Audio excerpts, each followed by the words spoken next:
সাধারণ শিক্ষার্থীরা ঘরে ফিরে গেছে, শিক্ষা প্রতিষ্ঠানে ঘরে ফিরে গেছে, কিন্তু প্রফেশনাল আন্দোলনকারীরা এই খোলা পানিতে মাছ শিকার করার জন্য রাজপথে রয়েছে। আদালতের নির্দেশের মাধ্যমে ইতিমধ্যে সেই তাৎক্ষণিক সমাধান হয়েছে।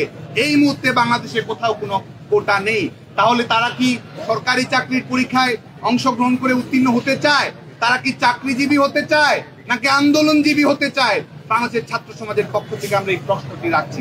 আজকে তারা নৈরাজ্য তৈরি করেছে, ব্লকেট খেলা খেলছে, যেখানে সাধারণ মানুষ দুর্বিষহ যন্ত্রণার মুখে পড়ছে।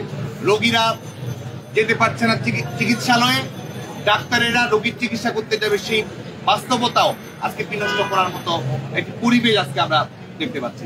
আজকে দেখুন যে শাহবাগকে অবরোধ করা, ব্লকেট তৈরি করা, চাইলেই তো জাদুঘরের সামনে সমাবেশ করা যায়, চাইলেই তো সন্ত্রাস বিরোধী রাজু ভাস্কর্যের সামনে সমাবেশ করা যায়। এবং আমরা দেখতে পাচ্ছি যে এই আন্দোলনকে ইতিমধ্যেই রাজনৈতিক রূপ দেওয়া হয়েছে। সর্বশেষ দিলের আন্দোলনে ছাত্র দলের ক্যাডার যারা পেট্রোল বোমা এবং বিভিন্ন ধরনের মানুষ খুনের মামলার আসামি, তাদেরকে আমরা আমাদের সর্বশেষ দিনের সমাবেশে তাদেরকে উপস্থিত হতে দেখেছি। আমাদের কাছে অনুভূত হচ্ছে সাধারণ শিক্ষার্থীদের আবেগকে কাজে লাগিয়ে আজকে সন্ত্রাসীদের একটি গেট টুগেদার তৈরি করার একটি পথ আজকে এটির মাধ্যমে তৈরি করা হচ্ছে। আন্দোলনকারীদের ভাবগতি দেখে মনে হচ্ছে যে বাংলাদেশে যে অঞ্চল ভিত্তিক যে বৈষম্য রয়েছে, প্রান্তীয় অঞ্চলের মানুষের যে সুযোগ সুবিধা থেকে বঞ্চনা রয়েছে, সেখান থেকে পুরোপুরি আমরা যেন সরে এসেছি, সেই জায়গায় যেন একটি সুষম রাষ্ট্র যেন আমরা প্রতিষ্ঠিত করতে পেরেছি ইতিমধ্যেই, সেই ধরনের একটি ভাবগতি আমরা দেখতে পাচ্ছি। আমরা মনে করি তারা বোকার স্বর্গে বসবাস করছে, মেধার স্বর্গে নয়, তারা আসলে বোকার স্বর্গে বসবাস করছে। ফোরামটি যারা গঠন করেছে, আমাদের কাছে তথ্য উপাত্ত রয়েছে, আন্দোলনকারীদের একজনও বিসিএস প্রিলিমিনারি পরীক্ষা উত্তীর্ণ হতে পারেনি। এবং বর্তমান সময়েও সেই একই রকম বাস্তবতা আমরা পরিলক্ষিত করছি কিনা, সেই প্রশ্নটি কিন্তু আমাদের সামনে রয়েছে। কাদেরকে মেধাবী বলা হচ্ছে এবং কোটা কোথায় প্রয়োগ হয়, এই সম্পর্ক তো আমাদের যারা প্রফেশনাল আন্দোলনকারী তাদের তো প্রফেশনালি এইসব বিষয় সম্পর্কে ধারণা থাকা প্রয়োজন ছিল।